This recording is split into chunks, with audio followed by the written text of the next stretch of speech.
Welcome to the Joyful Rebels podcast. Hello to you all from Claire and Donna. Welcome and thank you for joining us today.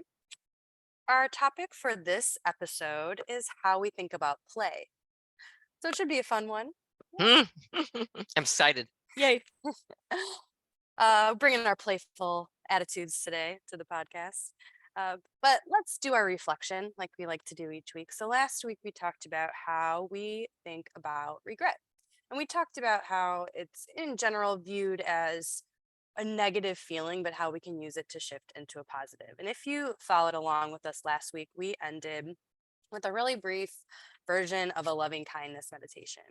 And so I just wanted to share that I was able to go in and record a longer version of a loving kindness meditation. And when you're doing those, you're trying to cultivate feelings of love and goodwill towards yourself, towards others that you don't know, others that you do and love, and maybe some people that you have a difficult relationship with. And so I will just share that uh, it is powerful, in my Mm. opinion, to go through those. And that is something that we will be sharing on the podcast as a mini episode this week. So I just wanted to, I know we mentioned it at the end of last week, but you'll be seeing it coming out and just give it a chance. Give it a chance if you've got, 10 minutes to go there because it really does.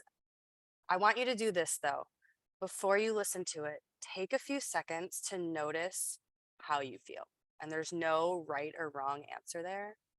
But if you do go ahead and take a listen to the meditation, I want you to take a few moments afterwards and do the same thing. Just notice how you feel, because if you're really tuned in and if you give it a try, if it's something new to you or if it's something you've done before, like you might notice a discernible shift in attitude. You might notice like actual physical like feelings of warmth coming up. Like again, I'm using the word powerful, but I want you to experience that. Mhm. And so that's my reflection for the week, that highly recommend that you try out that meditation. um, and then let us know what you think. Mm. Yeah, definitely. And I do think the being really dialed in at the start and then at the end too, we can go in and out of these mood states and these feelings without noticing, without giving them their due um, importance, because it is really cool to be able to shift from feeling heavier to lighter, as an Mhm. example. And sometimes I know I go through and I'm just doing my thing. But Right. when I really stop to examine what's happening and I feel the subtle shifts, it makes me feel empowered. I feel like I am participating in my life, and that I get the opportunity to show up as the person that I want to be if I pay attention. And paying attention isn't asking too much, and it becomes another habit of just checking in regularly. So before and after you do something powerful like a guided meditation, in particular with this topic, those are great guidelines, Claire. I appreciate the heads up on that. And I like to add to that that whenever we're doing a podcast, and it's been several months now, I'll take that topic and I weave that into my yoga classes that I'm teaching. So what I found is when we talked about regret this week, in however it shows up, I mean, it could be in a story, it could be just broaching the subject a little bit as people are moving and breathing. But the feedback that I got was interesting, and that what really landed for my yoga students was that the and for me as well. So I love this connection. The short term regrets are things that we did that we might regret because it went against our core values and who we are. So, that seemed to be like uh-huh. But the boldness to take action, because the longer term regrets, our research indicates that those are based on the things we didn't do that we wish we would have done. So my yoga students were able to say, you know what? That made me be like, no, I'm going to go do that thing because I don't want to regret it. It's been heavy on my heart. I feel like now that I've got a little bit more context with it, I'm willing to go do it instead of not do it, because it's in front of me. I have a choice now. It's not like I'm just looking in the rear view mirror. So Mm, I love all those perspectives and how they land for people.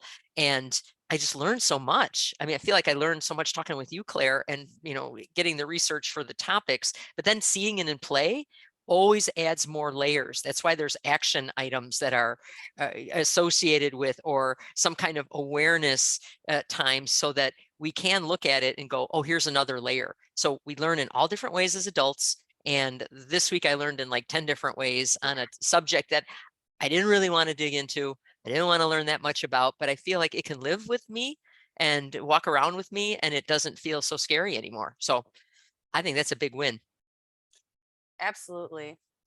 And like you said, sometimes it's just shining that bit of a light on it. It doesn't, when it's hidden, it can be fear based, it can be scary. But when we have that knowledge, or at least acknowledgement, there's some empowerment there.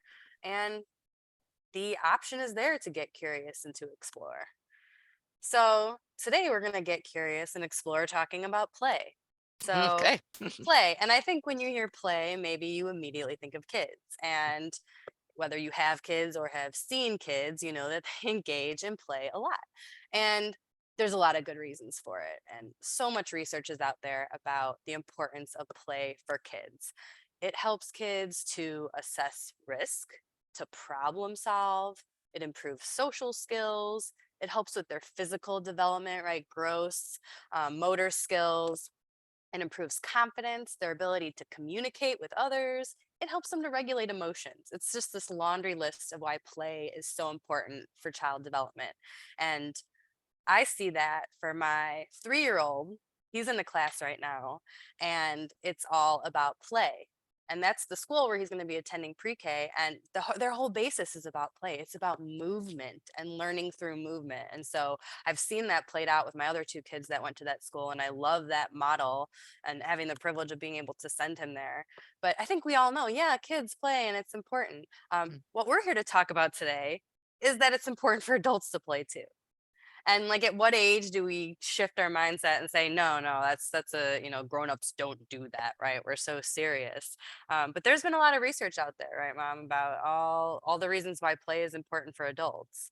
Oh, I remember learning about this back in the 80s, you guys. I mean, my little known fun fact, my bachelor's is in leisure studies, which I caught a lot of grief for, I'm not going to lie. But really, it's about studying how we use our leisure time, which absolutely incorporates play as adults, and using it therapeutically in lots of different situations. So before I was in fitness, I worked in treatment centers and in mental health psychiatric facilities, using whether it's a team sport or creative arts or music or dance, to allow people to express themselves in a playful situation. And that led me to the concept of flow. And we'll follow up with this as well. But know that I'm thinking, when I think play, it's like you're doing things, you're having a good time, that you lose track of time. You're Mm, caught in the moment of just being in it, where that seems counterintuitive to me to adulthood, because adulthood is schedules, and I need to be here at a certain time, and I need to be aware, and I'm the one driving the how I'm spending my time. But this groundbreaking, amazing foundational work, and I'm probably going to butcher his name, but his name is Mihai Csikszentmihalyi.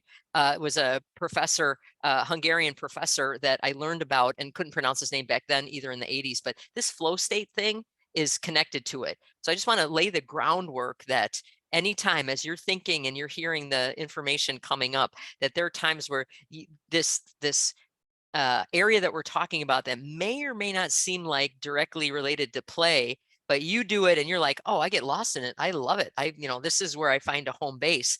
That you just start thinking creatively, that there are ways that we do engage in play that allow us to be in a flow state, that we lose track of time and we're really in the moment, and that we may in fact be doing it already. So I don't know, Claire, there's a lot of different ways that that shows up in our lives. But and I know it's really important for kids, because what are we going to do? Send them off to work when they're 3? You're like, everybody goes to work. It's like, no, they're going to learn through movement and playing and games, because they're relaxed, they're able to play it out. And I love the research behind it, like you had mentioned, where all these different ways that they're developing is happening organically hmm through the thoughtful way that the play is designed, and so they're set up for that. So why can't we do that as adults? I think that would be super cool. Have somebody do that for us. And there's just as many studies out now about why play is important for grown-ups too. And just someone who's always going to be digging into the research, uh, there's studies in 2011 and 2013 that people who identify as playful, that's correlated with having greater creativity, approaching life with more excitement. Like Ooh. you're just more excited, you're appreciating beauty more easily, being more hopeful, and just overall higher life satisfaction. So I'm like sitting here like, yes, yes, these are Hmm. things that I like. Also, people that describe themselves as being more playful tend to be better at coping with stress. And this was out of a 2013 study.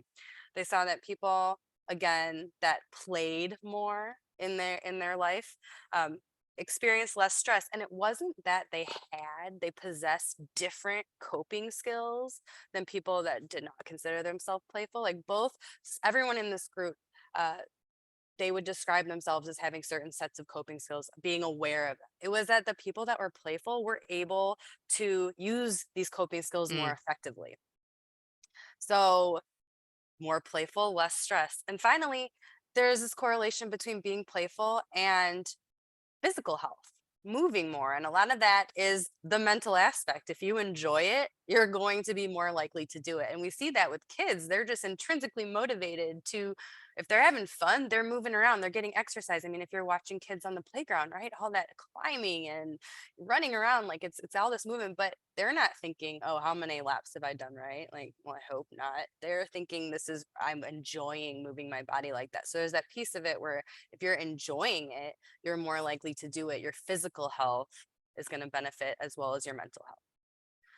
Okay, Hmm. so how do we invite more play into our lives or identify where we are playing? And so there was this Dr. Stuart Brown. He founded the National Institute of Play, and he actually came up with 8 different play personalities. And so, what we're going to do is we're going to read off these 8 different play personalities and examples of what you might find fun or playful if you fall into this category. So, what I want you to do right now, if you're able, if you're not, too distracted or doing something where you can't you can't take your mind off it, uh, see where you fall into it. So, see which ones call to you. Oh yeah, I identify as this, or I identify as this. So I don't know, mom, do you want to start us off on these play personalities? Yes, for sure. And I love the sneaky ways that these show up in our lives. And sneaky isn't the right vibe behind that. The the creative ways that they show up that we are doing them. I didn't know they had names. So I love when that Yeah. happens. I'm like, oh, it has a name. That's so cool. And the first one, maybe you're somebody who identifies with being a collector. And that's pretty self-explanatory, but it can be lower level things. You don't have to have an entire china cabinet of precious moments, figurines. Maybe you do, but there's things that you like and you appreciate how they're made or the history behind them, and there's something that you feel that are valuable to you. They don't have to have a monetary uh, value to them, but you're specific about what you choose because you like this thing, and it's not so much the quantity, but the things that you have you really like. So whether it's stamps or vintage cars or whatever it is, I think that's pretty interesting. That would be a collector. Okay. The second one would be the competitor, is that you like playing and totally winning. And whether that is the these are games that we know of. So maybe it's chess. It's got a specific set of rules. You like to play it. There's strategy. You like to be a part of a pickup game of basketball, but there's a way that you can there's maybe a score, there's possibly a winner, and it doesn't have to be, hugely competitive and scary. For some people, like even intramural leagues are like, oh, because pretty much anytime you're playing a sport, all leagues lead to beer league, because not that many people are playing professionally, but you like that spirit. You like that camaraderie, and you like to show up in a place that you can measure that just a little bit. So maybe you're a competitor. Okay, you've got that. The third one would be the creator or artist. Like you really, really enjoy making things. And it can be, some people I've noticed an uptick in woodworking, which is kind of interesting, but it could be, decorating your house. It could be, fixing things or sewing, or there's some type of um, manipulation, like you're doing something and creating something. So the medium is endless, It's how you decide to show up and do that. But you look at things and go, I can make something out of that. Like that's just how your brain works. I have a friend that takes clothing and is like, oh, I could make that a little different if I like when we used to get a t-shirt that's too big, like a tank top, and you cut up the back of it and start tying it up. Mm. That would be somebody who's like a creator. That's somebody going, I think I can take this and make it even a little bit different because of my vision and how my brain works. So I love that the artist or the creator, and again, as we go through these, do you see yourself in any of these? Or are these things that you do now or in the past? So notice that as Mm. well. And then one more that I'll bring up before we get Claire going, and that's the director. This one I found interesting. It's you like planning, directing, and hosting things. Could be themed birthday parties. It could be showers. It could be work events. Now, hold on, because there are some people that are just good at it. And to your earlier point, Claire, you could be good at creating lists and spreadsheets and making sure that we're organized. These are people that really like it. Like right now, we're putting together a bridal shower for my niece, and one of her friends is in on it, loves it. And the excitement through her correspondence is like, oh, no, no, I love this. Here's what everybody's going to do. So she's given tasks out, which I love. I'm like, just give me something to do.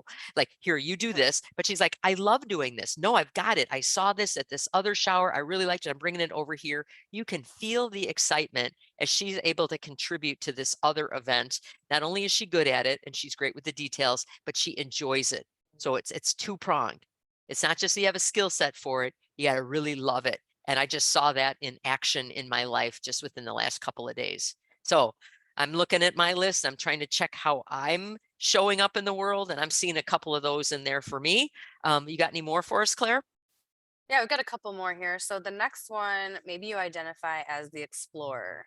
So your play is going out and discovering something new, some type of adventure. So it can be physical, it can be mental, but maybe you want to go on a vacation to a new place, maybe not this, maybe you're not picking the same spot every year. Maybe it's going to a hike, like finding a new forest preserve or protected area that you're going to go through. Maybe it's something like music where you really are into like setting, shuffle on your Pandora or Spotify and just picking up some new music there, and you get enjoyment and excitement and fun out of there. So that would be the explorer. And again, pretty self explanatory. Then we've got the joker. You enjoy being silly, foolish, maybe could be a descriptor there. That's someone who might like improv. So standing up in front of people, or maybe you just like to make people laugh. The joker, maybe the comedian would be another name for that. And I immediately think of my 7-year-old because she just is the the definition of silly right there. Hmm. Um, but that is a lot of a playfulness, right? Making other people laugh, having fun that way.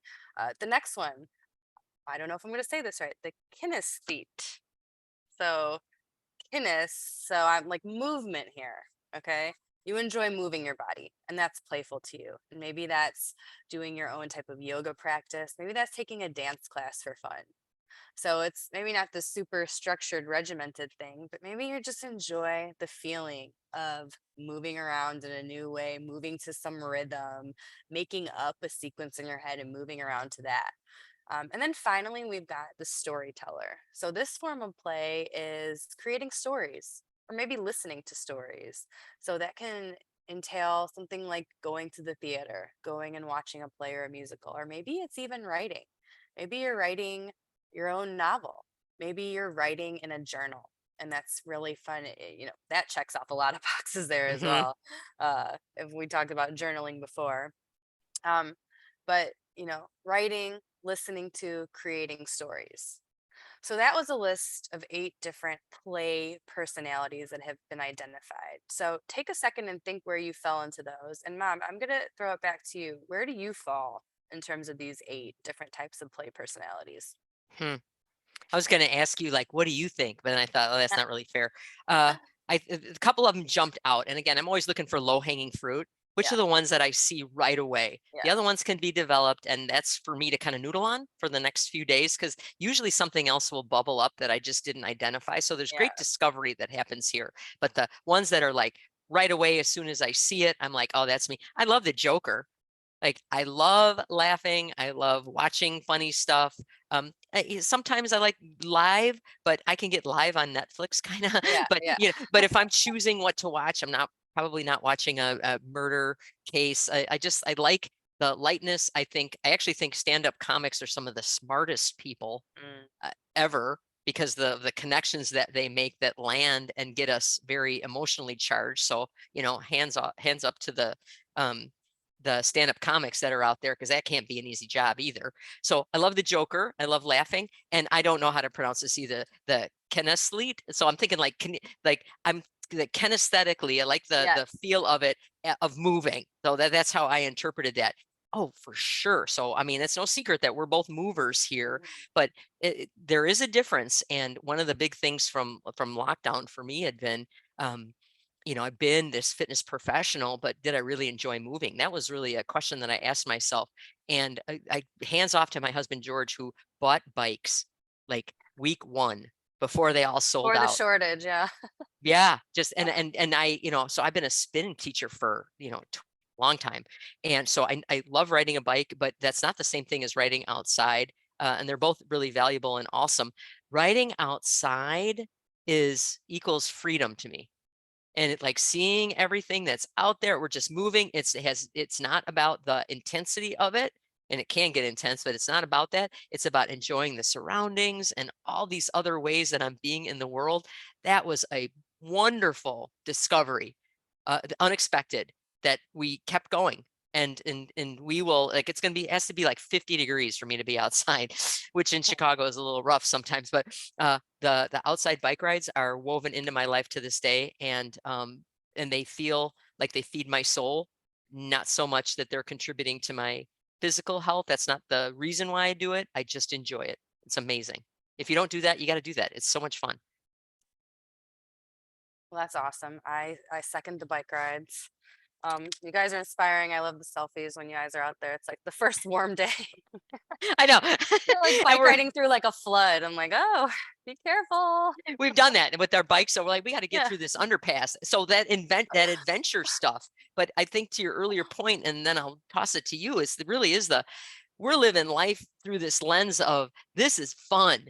Mhm. There was flooding, that happens a lot in Illinois. And it's like, well, we can get to that other side, but we can't ride through it, but we can walk our bikes through it. Let's do it. That'll be fun. And some people we could see them. They got to that juncture and they turned around. They were like, screw it. There's no way I'm going through. We're like, we're going. And they're like, you're crazy. I'm like, maybe, but I like life like that. I want it to be an adventure. So we're going to carry that into everything we do. And it plays out for me in that way, on a bike, for sure. So many opportunities. Well, I would say if I was going to assess myself, the first one that calls out to me is a competitor because I do like to play games. So what's really interesting, Mom, and I had not thought of this before you said it, was to think about where you identified in the past versus Mm. the present. Um, and maybe you have changed, we change, we grow, we're allowed to like and do different things, or maybe it got to a point where we're like, again, I don't have time for that, I got to do grown up things. And so it's funny because recently what I've been doing is we actually got our Nintendo 64 out, which if Yes. anyone remembers playing that, I played that, when I was 10, 11, 12 years old. And now my daughters are 7 and 9, so they're old enough to play. um, and we've been playing some games, Mario Kart, being an example of one of them, Pokemon Snap. It's games that I played when I was younger.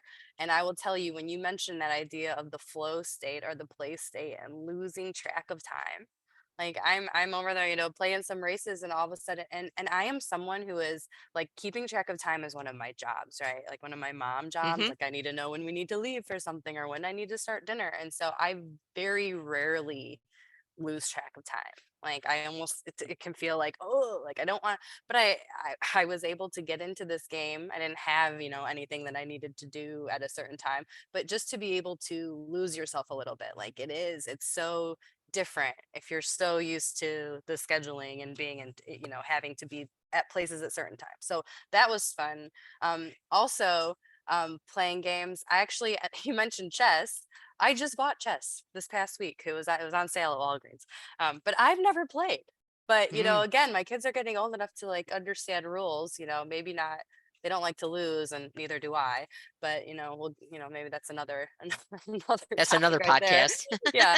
Um, but to be able to learn the rules, play a game, follow through, like that is fun. So that is something that I'm definitely like in the moment incorporating more into my life and I'm enjoying it. Cause I will say there was a long period of time where even the games that you play, as a family are more oriented towards kids and they're really not fun. Cause one of the things that Dr. Stuart Brown mentions is you can be doing an activity, but you're not playing. Like two people can be playing Mm, catch, but one person is not playing. Like if you're not in that mindset of enjoying it and having fun, then that doesn't count, You're just going through the motions. If there's resistance there, it doesn't count. And so if I'm playing a game meant for a 3-year-old, it's going to be really hard for me to actually enjoy the game at a base level. I can enjoy that my children are having fun and all of that, but to actually get into to games that I would enjoy, it's an exciting new chapter is what mm. I want to say. So I'm definitely relating to that as being a competitor.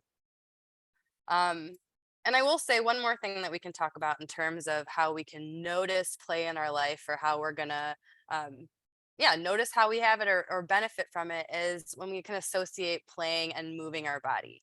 And so we did talk about that in terms of if you have a kinesthete, I don't know why I felt the need to say that word again. It's a type of play personality. You enjoy moving your body, but we heard that in the beginning as well. If you're enjoying your movement, then you're more likely to do it. And we know that there are just so many benefits of moving your body, which I'm sure will be a podcast at some point. Um, but how can you make your movement fun? And maybe it's not something regimented like you're swimming or you're running or lifting weights. And maybe you do like that and that is fun for you and that is great. Maybe that doesn't light you up. So you find something where you're still moving, right? Like going out and playing some ultimate frisbee or playing tag. I actually saw, I don't know if it was a youth group or just a group of kind of like older teenagers, but they were playing a huge game of tag and they were like loving it. So I thought that was kind of cool. Maybe you like rock climbing, which is so hard, right? And Mhm. so like intense for your body. But if you're finding fun in that, then you're doing all that physical work, getting the physical and mental health benefits of it. So how do you see that, Mom, as play and exercise kind of, weaving those together?